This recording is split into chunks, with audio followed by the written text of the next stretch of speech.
Hello, everyone. Thank you for showing up for the first talk of the day. And today's DeFi day, so it's a happy day. I changed a bit the title of the talk because as I've been building it, I realized there was a lot more depth and there's a lot more topics I wanted to cover. I want to talk about savings on chain, why everything is going to come on chain because of this, and how we're seeing the value evolve on Ethereum. It's very important because there's kind of this political aspect to it. There's been a lot of talk about the Ethereum Foundation, the way they've been managing and pushing the ecosystem forward or not. A big part of what our ecosystem industry, which is the DeFi industry, has been regretting is that the Ethereum Foundation was not pushing enough DeFi. I've been trying to understand a lot why. My current take is that crypto has more potential than AI. The problem is it's going to take decades, if not centuries, to get there. So what we're seeing the Ethereum Foundation push is crypto as a whole and all the other things. The problem is DeFi is the most obvious use case and it's the fastest that can be executed on. So that's why we're the only real sub-industry of crypto that's actually functional at scale today. The whole point that I want to make is that we are seeing value being created on Ethereum and we are seeing value being tokenized on Ethereum. What I want to show here today is basically what that value looks like. And I think the first thing we can do is talk a bit about ETH. It's the second biggest asset today. It's Ethereum's, the blockchain's gas token. And it has a very specific design that was hailed when launched. Some people like it a bit less now because it's deflationist depending on activity, right? You've seen a lot of people say ETH is money. I argue ETH is not money. For one very simple reason that a lot of people talk about, it's because you can't buy groceries or pay rent with it. It's a very obvious use case, but if you look at it a bit more closely and you look at the functions of money, it is not totally impossible to say it is money. First part is that as a medium of exchange, it's used as the main pair for most assets on AMMs. As a unit of account, it's the unit of account to pay transaction Ethereum, sometimes for NFCs, for a few ERC20s, because it is the medium of exchange. It is a store of value, mostly because of the yield it's able to provide today from AIP in 1559. What's interesting is that it's the only crypto asset that's able to provide yield at scale. However, it is also a base of credit creation at a small scale because of CDPs, maker, liquidity, etc. So it has all of these functions. The reason why it's not money is that ETH is money only locally in the Ethereum ecosystem, maybe on other blockchains. But otherwise, it does not have all of what it takes to be money. Why? Because when you look at what real money is, you realize there's a lot missing. So these are most of the functions that central banks have to actually hold money. In green, what Ethereum has. The truth is, the measures that need to be put in place for money to be functional and used on a daily basis by people is extreme. There is a lot of different efforts that have to be gone through and a lot of mechanisms that are used to stabilize the price to a point where you can actually pay your groceries on a daily, weekly, monthly, yearly basis. The whole point of savings is that your money is worth something. So there's some kind of paradox because money, ETH is not money because it's too volatile, right? But if you look at the dollar, which is the biggest fiat in the world today, the DXY, the index that basically shows how volatility is compared to other currencies, is of minus 20% this year, which means that there was 20% volatility in the dollar price compared to others. So ETH has a lot more volatility, but all of these have volatility in general. What I'm trying to make out to explain is that there's a lot of stability mechanisms that are not used in these big currencies like ETH and BTC. And in order to have a high quality currency, we need to create protocols, we need to create assets that have these kind of systems in place in order for the system to run as a whole and we can use it over the long term. That's very important. And I think a very big proof of this is stablecoins. Even if the dollar is flawed, the growth of the stablecoins is basically impossible to argue against with. ETH is a $300 billion market cap asset. today. If you look at stablecoins, it's likely that will flip if probably this year, maybe early 2026. The reason why there is such a product market fit is simply because it's easy for people. They don't need to change anything from what they had from their usual life. So the dollar is already adopted in a lot of different places, both in professional and retail use cases. And it's just using crypto as rails to basically build everything on top. So it's very easy. The difference is that ETH has a lot more adaptation needed to get there. And even with this, it doesn't have all of the right safeguards to be able to do, basically to be used as a savings account at scale. So to understand why this is important, the way we try to frame at Trevi, we operated under the name Paladin for a few years. Today we just rebranded. We think of stablecoins as the lowest economic denominator of an organization. This is very important because it means that you can dial down everything to a stablecoin. For retails, so for people, basically, the advantage of a stablecoin is you have lower fees than in traditional banking system most of the time. Some stablecoins are not like this. You also have more sovereignty because you are your own custodian of your stablecoin if you are using self-custodial wallets, and you have more transparency on where yield sources are coming from, which means you have a much better knowledge of the risk you could potentially be taking, and you have access to yield sources that you might not have access from in traditional systems. Where it gets bigger, and why I think we're going from 200 billion to multiple trillions, is the corporate part. As I mentioned, this economic denominator means that companies that were before using dollars that were inside of banks can internalize the network effects of the currencies, of the deposits that they have as their own, which means they are becoming their own bank. It's going to be very complicated regulatory-wise, but I expect almost every company that of a certain size to become their own bank and to have their own stablecoin. It's going to fragment a lot the economy, but the reason why this is, it's because they will make a lot more money out of the stablecoin they created than its liquidity cost. The other thing is that the goal is to squeeze Visa and MasterCard out. Not everyone realizes this, but basically credit cards charge between 1% and 5% of every transaction that's paid on the credit card, which means that any merchant that's using a stablecoin, not using Visa or MasterCard as a payment network, can basically make 1 to 5% more. It's a huge deal because a lot of companies, a lot of industries make maybe 5, 10, 15% of margins, which means they can grow the margin by 30 or 50% just by doing this. It's going to unlock a lot of value. The last one, which is the most dangerous one, is that because you're building your own stablecoin, you can create your own novel financial mechanisms. A lot of them are going to crash, but we're going to see a lot of experimentation. This is very important because experimentation is not just at the heart of the community of Ethereum, but at the heart of crypto as a whole. Historically, if you think about it, when you had an economic thesis, an idea that you wanted to test out, you had to write a whole book, spend years thinking about it, then find a lord or someone like this that would accept testing it out. Today, you don't even need to code. You can literally write this idea on Cloud and get it to write it for you and test it out at scale with hundreds, if not thousands of people.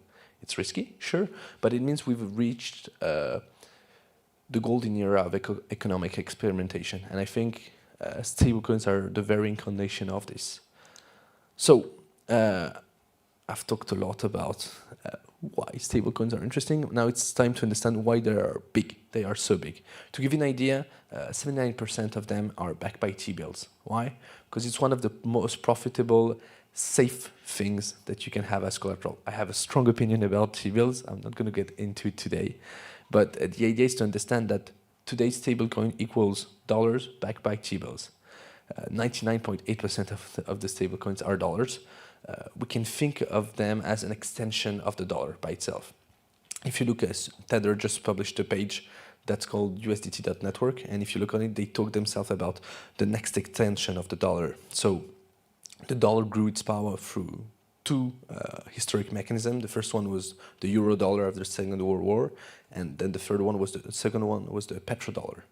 Now we have crypto dollars. It's a huge vector of economic domination. It's very interesting as a whole. And it's kind of surprising to see the dollar scale at this space, at this speed, when we consider that a lot of the people who are using stablecoins are from emergent markets. It probably means that we have this effect where weak stablecoins, weak currencies tend to be pushed out and strong currencies tend to be used the most. So today, when we talk about savings on Ethereum, we're talking about savings on the dollar. We can talk a bit about the biggest actors. Tether has 65% of the market, if I'm not mistaken. They launched 11 years ago. They were incubated by an exchange, and they're often the highest crypto asset by volume. It's crazy. So Bitcoin is by far the biggest, but Tether, USDT, is doing now more volume, and it's going to do more and more volume. They did a very interesting choice, unlike the second that we're going to see, which is they went for an offshore structure and they focused on emergent markets. And basically what we're seeing is a lot of USDT use cases is happening in South America, in Turkey, in Southeast Asia because of this. Because these are countries where the banking system, the financial system as a whole is less complete, and offering savings, offering trading, offering payments, offering ways to share value around people has a lot more value than in the US or Europe, where the whole system is built already. So this is the market leader. The second one is what we would call the champion today, Circle. They just IPO'd, they launched 7 years ago with a heavy partnership with Coinbase. They are highly regulated. They focused a lot on developed markets, especially the US. And they did a crazy IPO. If you look at it, basically it exploded. I think it's very telling. It shows that there's a lot of appetite for crypto in general, but people are not very interested in buying out tokens. They want something of the quality of equity, and this is something we haven't been able to build outside of stablecoins. So I just wanted to show these two big champions, because when you're going to talk about stablecoins, when you're going to talk about savings, it's usually going to be denominated with USDC and USDT, which I think is a shame, because I don't know how many of you are Americans here, but if you're saving in another country's money, you basically are losing potentially a lot. I'll give you an example. I'm not sure how many of you are European here, but you basically lost around 18% of all your savings if you were basically earning yield on USDC or USDT over the past year.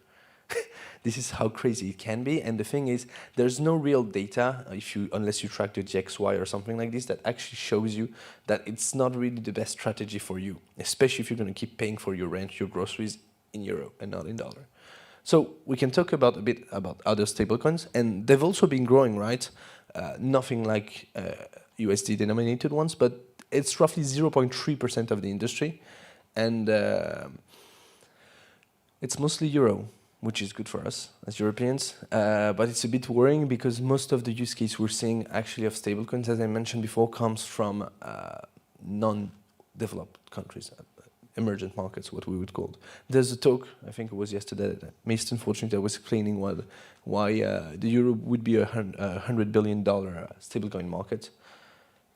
We'll see what happens. I think it's really up for grabs for one simple reason. It's that the stablecoins between different countries are taking a very different path.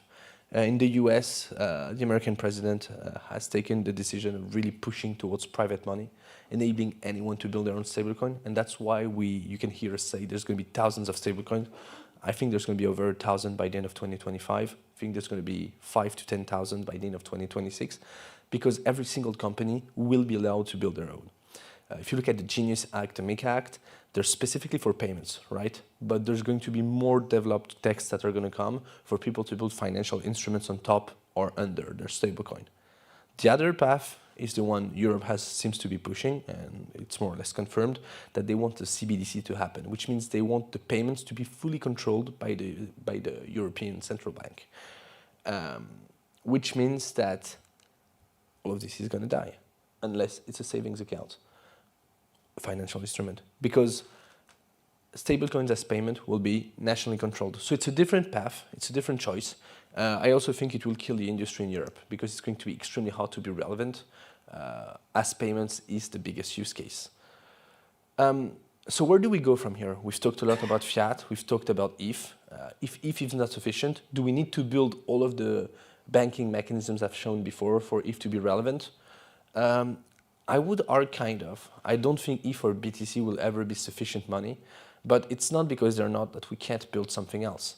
I'm a huge advocate for what we call floating currencies, and I think that's what's going to come afterwards. It's going to take time for adoption. Maybe not everyone will use it, but we're going to be able to create a lot more customizable money where people will be able to choose what they want in terms of risk, in terms of exposure, in terms of direction. And I think this is very important because today money is brought onto us and we can't make these choices. So basically we are tribute to the choices that are made for us in terms of money management. It can be extremely complex and a lot of people can choose to opt out of it. But I think embracing instability, accepting that even though $1 is $1, it's only through our own referential, and that when you go out of your country and when you look at other currencies, other assets, you're actually not as stable as you think, enables you to think a lot more about floating currencies and how they can basically totally change the way we save. Because it's not just about yield that you're earning, it's also about the capacity for an asset to float at a certain price or at a certain value, not just in terms of on the dollar, but for your buying power. Because everything that matters in the end is, can you pay rent or can you pay your groceries, right? So there's a few of these stablecoins. I've just picked 3 that were the biggest one. RAI was basically an inflation for tracking ETH at lower speed. Unfortunately, it failed. It just closed down. F of X tried with FETH. They're not focusing on a stablecoin because the simple truth today with floating currencies is that there is no market. Gnosis is trying with Circles. It's a really interesting app. I really recommend you to testing it out.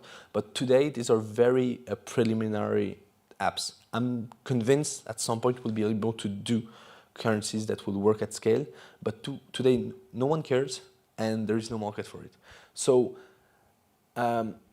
I want to end by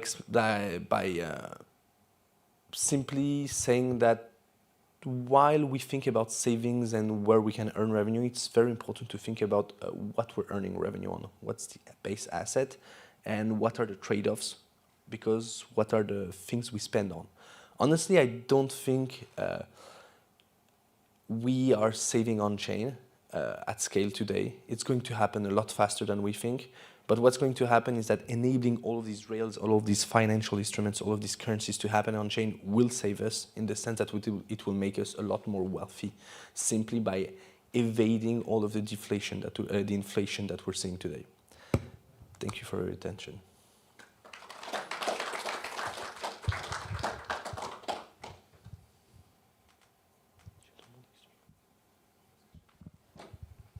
If you've got some questions, we have 3 minutes for Q&A. Thank you very much. Very interesting talk. I was missing a little bit where is the yield coming from. So I was expecting that you'd be talking a little bit about lending protocols or some other way of actually saving on-chain. Can you talk a little bit? Yeah, I diverted a lot to talk because as I was writing about this, I realized I really wanted to get into floating currencies. And I wanted to explain a bit more why peg stability mattered. The yield sources in crypto are growing exponentially. We used to only have, I don't want to talk about just lending. You have over-collateralized lending, and you're going to have a lot of different lendings. For example, what you're seeing with perps, what Ifine is doing is also lending in a way, right? Most of the actual yield sources are lending. It's just different type of lending and different types of risk profiles.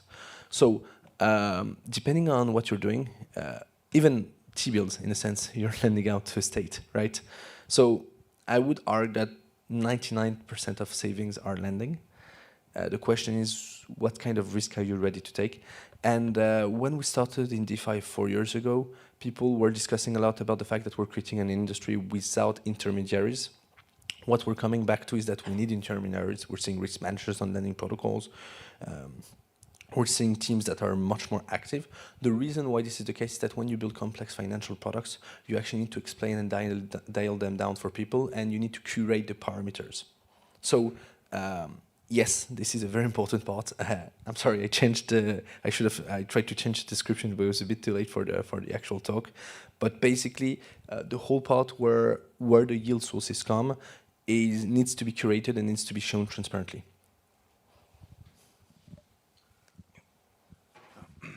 Of course, thank you very much for your great talk, etc. So apart from stereotyped sentences, I want to ask you a question on behalf of those people who think that the current monetary system could be on verge of collapse. On verge means that that could happen tomorrow, in 1 year, in 5 years, in 10 years, it doesn't matter. Question is, you mentioned that 79% of current stable coins are pegged to USD. And in the last Treasury bills auction, that auction got void. Only the Fed bought public debt from United States. So it basically means that stable coins pegged to fiat are an alternative way to for funding public debt of countries. Those people who think that the current financial system being on verge of collapse don't want to invest in this kind of stable coins because it doesn't make any sense to keep on funding public debt of countries. So their questions, which I am reporting here on behalf of them, is do you think that sooner or later there could be a chance for us to deliver a stable coin or stable coins, plural, which are not pegged to any fiat and at the same time which are not funding any public debt of countries? Because also the concept of yield is connected to the concept of public debt. You cannot have yield if you don't release a public debt. So what is your point of view about that? So, fun fact, the American Fed, crashes and burns every 100 years on average. The last one was 115 years ago. I don't know if it will happen again, but at some point it's just statistics, right? I don't think public debt is the only source of yield. I think it's the biggest source of yield at scale. That's a very big difference. You can already have access to savings without getting exposure to public debt financing. An example is Bold from Liquidity, which is basically just interest from the actual protocol, right? There's a lot other protocols that offer less exposure. You have CRV-USD from Curve, you have Go from Aave, but because they have USDC as backing or USDT as backing, they have partial exposure to the T-bills. I think we will find things that are a lot less correlated. We will always be correlated to the dollar one way or another, at least at a certain point, because it's the biggest asset for now and people need to pair with it, which means that if you have liquidity pair with it, you actually are dependent partially on it to push down or up your price. I'll give you an example. Most DeFi protocols are hoping for ETH to pump a lot, because if it pumps a lot, they are paired to ETH, which means their price will go up. So they're not hoping for fundamentals, they're hoping for their base asset to go up so the whole industry goes up. I hope I answered your question. Thank you. I think we don't have any more time for the questions, so I saw one gentleman had a question. He can ask the speaker privately. Thank you, Mr. Speaker.